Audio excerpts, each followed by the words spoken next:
Hello. So, quick intro before I start the video. Chin pimple patch on, okay? Pimple patch on. I don't know how long this video is gonna be because this video is a video where I read A Court of Thorn and Roses. A Court of Thorn and Roses. ACOTAR. It's like crisscross applesauce. I feel like I have been waiting to read this book. I don't know why I was procrastinating. I think it's because like I had to pay for it and I have Kindle Unlimited, so I've been like reading the free books that I pay for my subscription.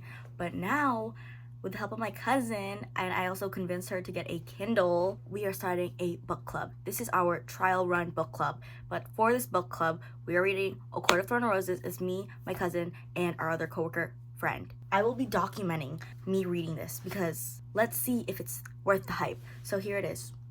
I got a illegal downloading. Don't sue me. Obviously, I'm a saving queen, but I do know it's bad to illegally download and illegally read, but I gotta do what I gotta do, okay?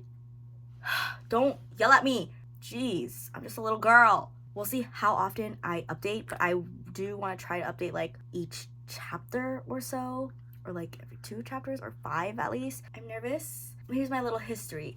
Unneeded, unnecessary history of me reading, okay? I normally read smut, romance, adult romance, contemporary romance, biker gang, mafia, sports, hockey, boxing. Those are my favorites. Werewolf.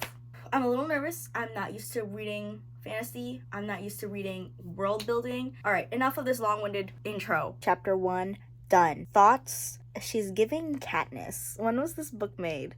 I should probably look into that. But these are just thoughts right now. At first I was like not into it. I was like, why am I like hunting right now?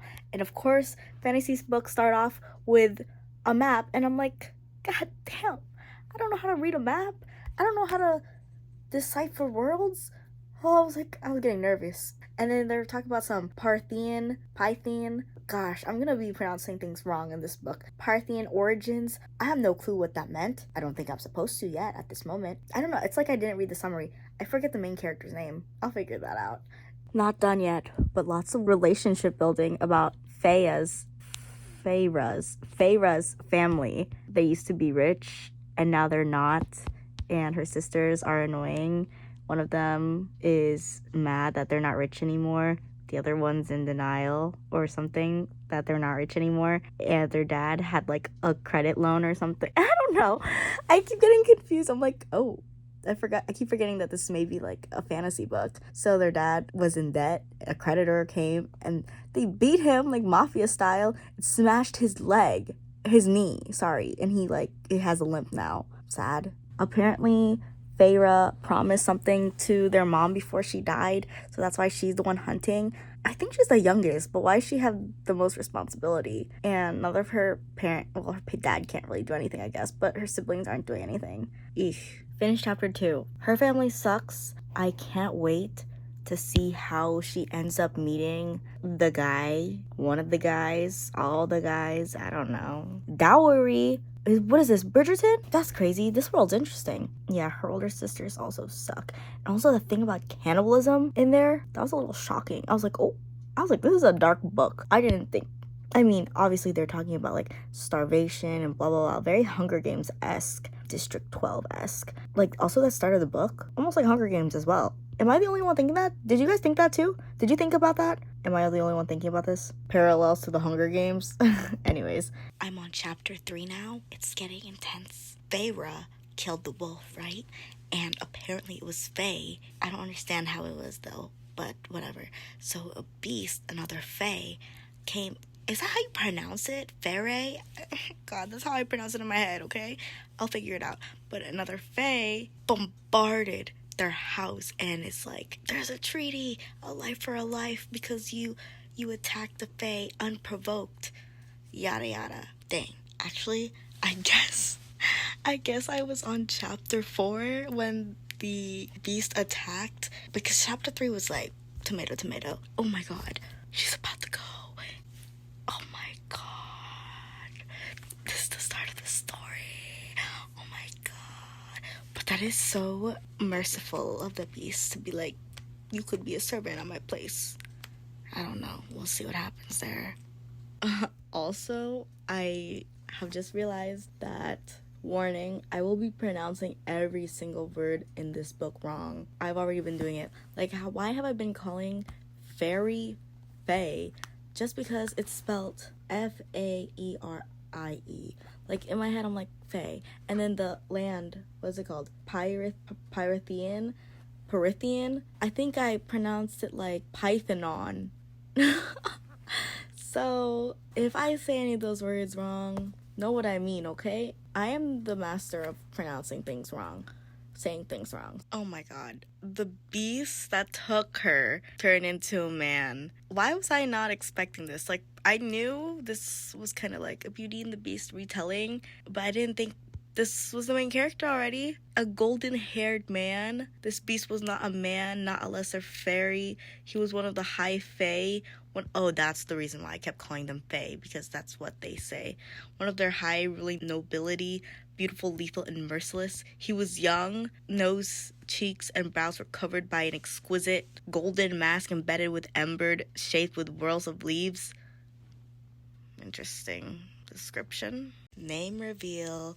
Tamlin is the golden-haired boy, man. I wonder how this story is gonna play out. Like, I know that there's another one that comes in, and I don't want to spoil it really for myself. Like, I know bare minimum of this book. I don't know the nitty details, which I've been trying to avoid, because, like, I love watching, like, book analysis things, and, like, where they have, like, the whole outline, when they, like, talk about the whole plot. I so badly wanted to watch that, but I told myself no. I wonder, how soon are we gonna meet the other guy? On chapter 9 now. Lucian, I think that's how you say his name. He's quite funny. He is smart, but I guess that's what all fae are. Also, I was like talking to my cousin about the book because she's a part of the book club, but she didn't start reading it yet, and also I'm like way ahead of the book club. Like, the book club hasn't even started. I'm already like almost on chapter 10. Okay, yeah, I just wanted to say he's funny and a sarcastic character. What's your opinions on him? We'll see. I'm a little nervous. I feel like I'm like literally like Feyre. Like, I don't know who to trust. Like, I'm suspect. This treaty thing is so weird.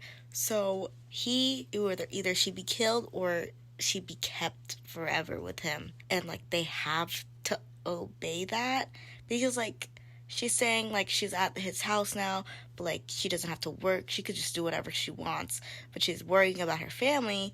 Understandably, she's like, I'm their only source of income, blah blah blah, and Tamlin's like, you think I'll take their only source of income and not replace it? So like, he's gonna take care of her family now too, after she killed her friend? How nice is this guy? Suspect. Maybe I'm just believed to view him suspectly. But no, I would be suspect too, because this is what Feyre's feeling. Suspect. And that's what I'm feeling. Suspect. Chapter 15 now. Oh my god, my voice. I haven't spoken in a while. My god. Feyre is like way too curious. I mean, I maybe I would be too, but she has like a lot of nerve. Like, she really trapped the surreal, and because of that, some things after Naga, the evil fairies or whatever, I hate. I don't know. And we found out Tamlin is a High Lord. I feel like I figured that.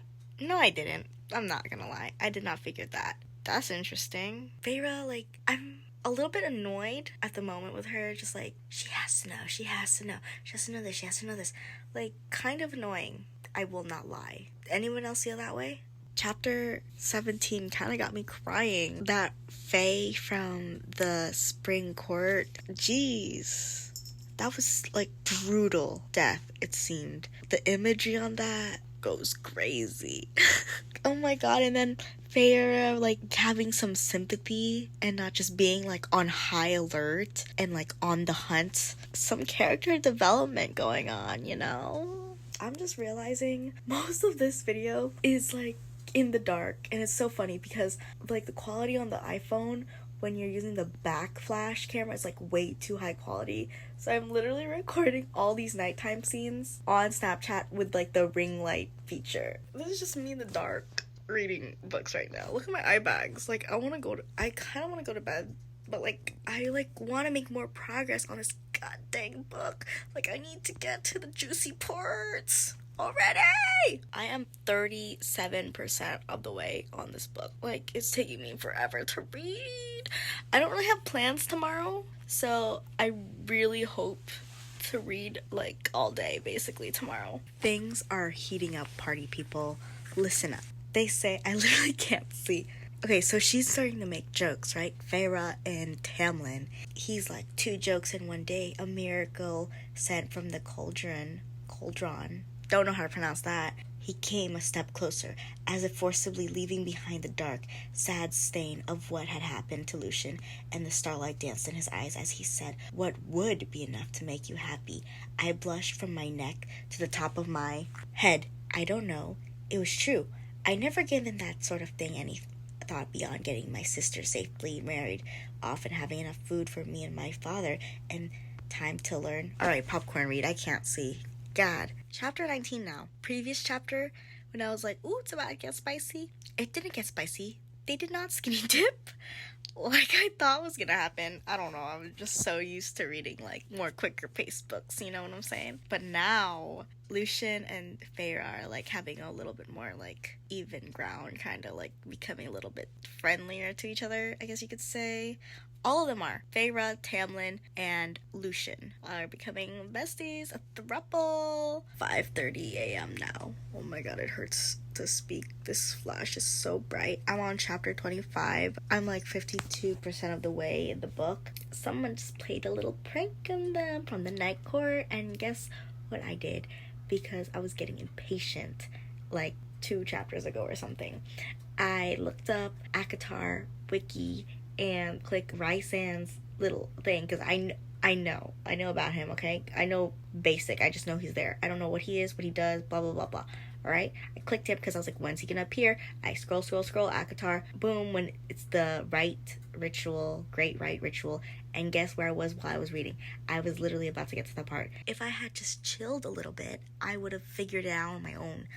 I keep spoiling things for myself, and it's so making me so mad, but I'm getting so impatient, and that's why I'm spoiling things for myself. So, on chapter, 24, when the little prank that the night court did, they're sadistic killers, I know that's Rhysand, sorry, I'm pronouncing those wrongs again, okay, I know. So, I can't wait, I want to keep reading, but, I need to go to bed. It's late, and my eyes, they're not okay right now. I haven't updated in a little bit, but I got to the part where there was the summer solstice and they were dancing, and they kissed. Tamlin and Feyre, she was like, I'm the happiest I've ever been. My father used to tell me to dream about these things, and I never believed it, but now I do. But now, someone's entering the house, and they concealed Feyre with glamour. And I already know who it is because I read spoilers. Rhysand. There is somebody called Amarantha. I don't know. Because Lucien goes to Rhys. I'm just going to call him Rhys. He goes, what do you know about anything? You're just Amarantha's whore. And Rhysand goes, her whore I might be, but not without my reasons. That is too funny. That's me. That's so, her whore I might be. That's so funny. I'm here in the kitchen now reading because I have chips here. So I'm gonna eat some chips and read. It's getting interesting. Rhys is such a good villain currently. I love a good bad guy. He was literally gripping her mind and was like, she's been thinking about you. Or he was like, this is what his words were. She has the most delicious thoughts about you, Tamlin. She's wondered about the feeling of your fingers on her thighs between them, too. He chuckled.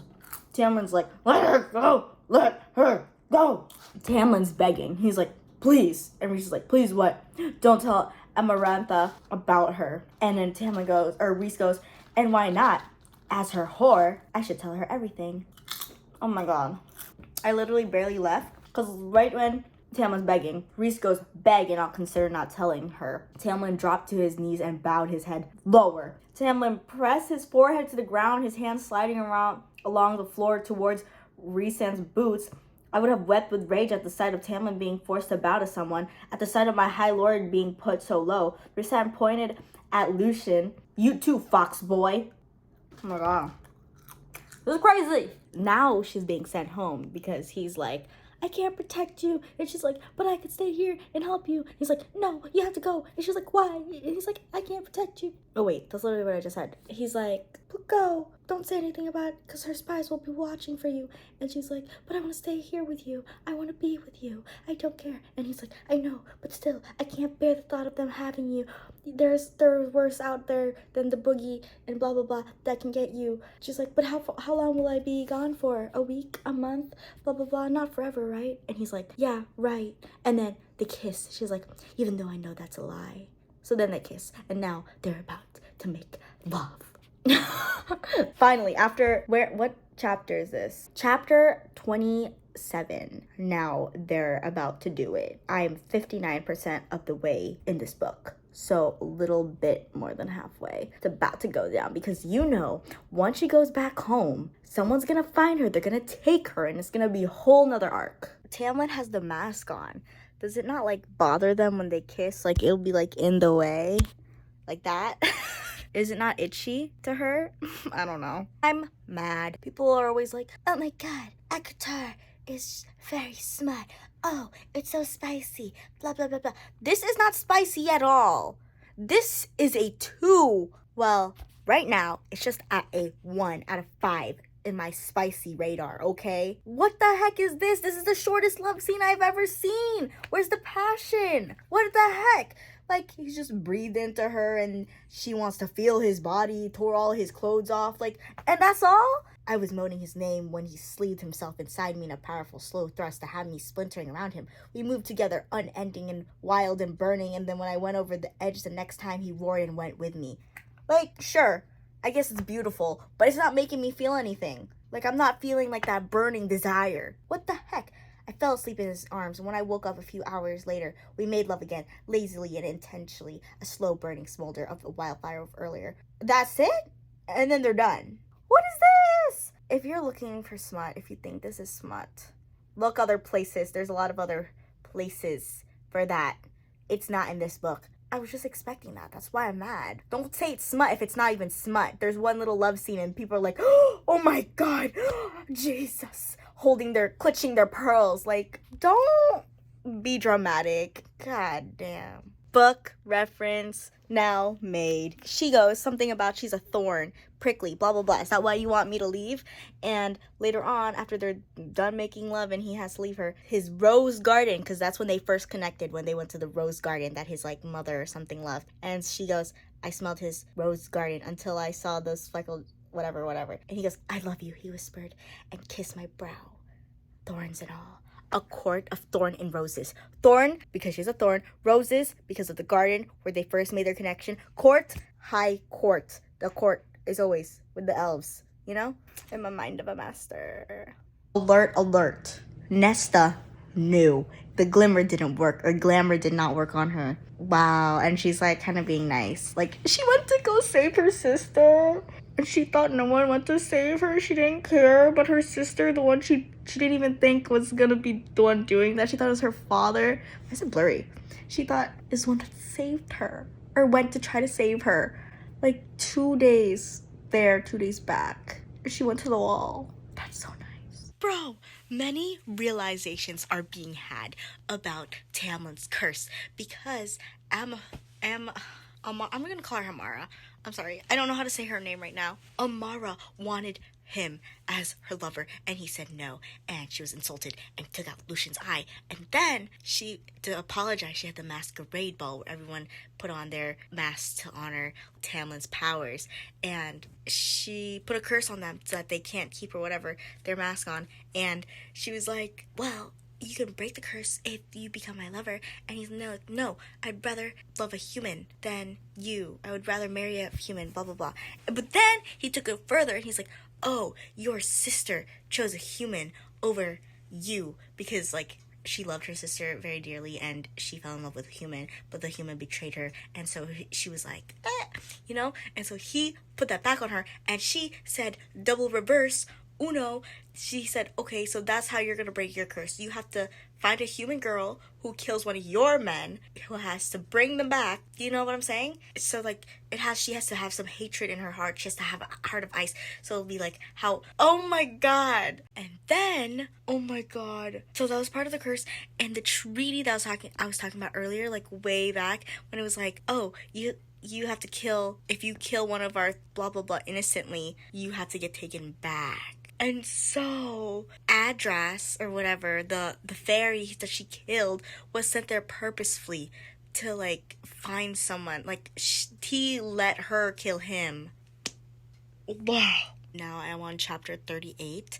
Like it felt like forever I was reading. Oh my gosh. So she went into the cave, or under the mountain, where all of them are being held captive right now until he becomes her lover. I don't know, but now it's until she finished her trials, because now she's doing 3 tasks for Amara. I'm calling her Amara. I'll just call her the queen. 3 tasks for the queen to be able to free all of them, the spring court. The little test, the first one was so gross. It was like she was in the trenches, like super muddy, and there's like a giant worm, and it was like a labyrinth. She was like trying to escape it, and she has to hunt it and kill it. She was able to kill it, but her arm got torn up, like her freaking bone was showing, and she was dying. So she made a deal with Reese, and oh my god. So for every month for 10 days she has to stay with him. Wonder what for. But also, oh my god, that was literally so nasty. And she's like, anything for my Tamlin, my love. I'm like, wow, that's a good story. This is a good story. She is savage. Like, wow. Feyre is a strong female character. Like, she's out here hunting for real.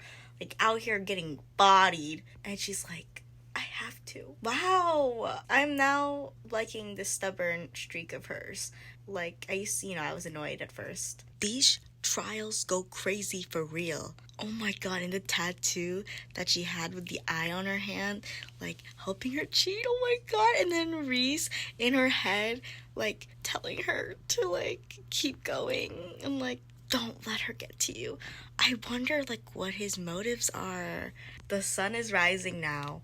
I just finished the book, and here are some of my thoughts right now. That ending fight, a little bit anticlimactic, not as big as I thought it was going to be, but it was still pretty good. The emotion that was showing through when I was tearing up when she realized she had to kill those fae, and then when she saw it was Hamlet, that was the other person, and then she realized, I forget what she realized, maybe that he didn't have a heart, it was like heart or something like that, so she stabbed him. And then the queen, Amara, and then the Amara was like, oh, I didn't say I would do it automatically. And then she figures out the riddle in the end and breaks free. And then Reese comes in and tries to save her because the queen is so bitter about losing. So he like tries to attack her, and then like at the end, okay, well, they have a little love scene. Like, again, this is not smut at all. 2 scenes that were very short. It was just like half a page long is the last one. She gets pulled by Reese. She feels this pull, and she goes meet him, and they're just talking, and like that one scene when he was very vulnerable in like the cave, he's like, I'm just tired and lonely, and you're the one that's gonna save us. I don't think I videoed that because I was like, I need to get through this because I was also kind of getting tired. It's like 6 a.m. I stayed up reading this, and I really want to read the next book, but I have to go to bed. It sucks being immortal. Anyways, oh my god, and she's a high fae now? I wonder how that's gonna play out. That's wild, and I can't wait for the next book to see how she's living afterwards, because it was already hinted that she feels like guilt and this darkness and whatever, so she's gonna have to find a way to live with what she's done. And it's crazy because obviously Tamlin's not gonna like know like what she's feeling really, like, because he's like, oh, it's whatever, like, and he didn't see it, like he barely saw her during that time, like how she was struggling, how she kept getting hurt like badly, like she was in isolation, and the only person that was there to help her was Rhysand, and he was like the one that was like helping her not lose her sanity. So like obviously they have a connection there, and like whatever, he's in her mind and stuff like that. Anyways, so those were my initial initial thoughts right now as I just finished the book. Let's see later on. Let me sleep on it and see if I have more thoughts, and I will conclude more. Okay? Here are my overall thoughts. Overall, I really enjoyed it. I really enjoyed it. My only complaint was obviously that smut thing, like false propaganda, but that's like a personal issue. Spice level, obviously a 1 out of 5. Honestly, I would rate the book. I don't want to rate the book. I hate giving ratings on books, but 4.5 maybe? Or 4, because I feel like 4 is a little low. Like, I really did like the book. Like, no complaints, honestly. Plot, very easy to follow. World building, pretty good setup. There's a lot to take in, obviously, but it was not that hard to keep up. Main character is pretty solid. I really liked Feyre. Honestly, what she went through, I would not have been able to do that. Like, she is literally so strong. I loved how they wrote her, or how Sarah J. Maas wrote her. Tamlin, I have no bad thoughts about him. I liked him. I liked his like broodiness, but like just enough. But he like honestly was not that broody like some other characters I've read before. Lucian, really good. Did not expect to like him as much as I did. I liked him a lot. He's like so slay. He really is that guy. Like he just be coming just because his Tamlin's right hand. He be just coming and saving her. He's so nice. And the things that he like went through was his eye and his like family and like him being tortured to get to Tamlin because Tamlin's like, you know? Feyre, her relationship with her family, with Nesta, really good. It was really sad, honestly. I was like, damn, this poor girl. Rhys, liked him. I knew he was gonna be a good character, obviously, because I kind of read spoilers. I wasn't expecting him to be like goofy and silly and sarcastic and that mischievous. Like for some reason, I was expecting him to be broody as well, but I really like how he has a personality and he's like one of the main characters with that personality and will be, you know, moving forward like a main lead guy with that sarcastic personality. I feel like we get a lot of broody characters in like fantasy realm and stuff like that as like main guy, which obviously we have Tamlin. That was really good. I really liked the book, obviously. Like I did not expect it to like it this much. I was worried that it was like too overhyped, and I think those are my overall thoughts. Yeah, I hope you enjoyed it. I highly suggest reading the book if you have not. Worth the read. Like I did not explain like half the details that went on, like that made my mind so shook. I like literally didn't. Obviously I did like more of like a comedy take on it, and like but this book was like, it was giving drama, it was giving romance, it was giving high stakes, it was giving Beauty and the Beast retelling, it was giving Hunger Games. Follow me and subscribe. That's the same thing. I'll talk to you next time. Peace out. Bye.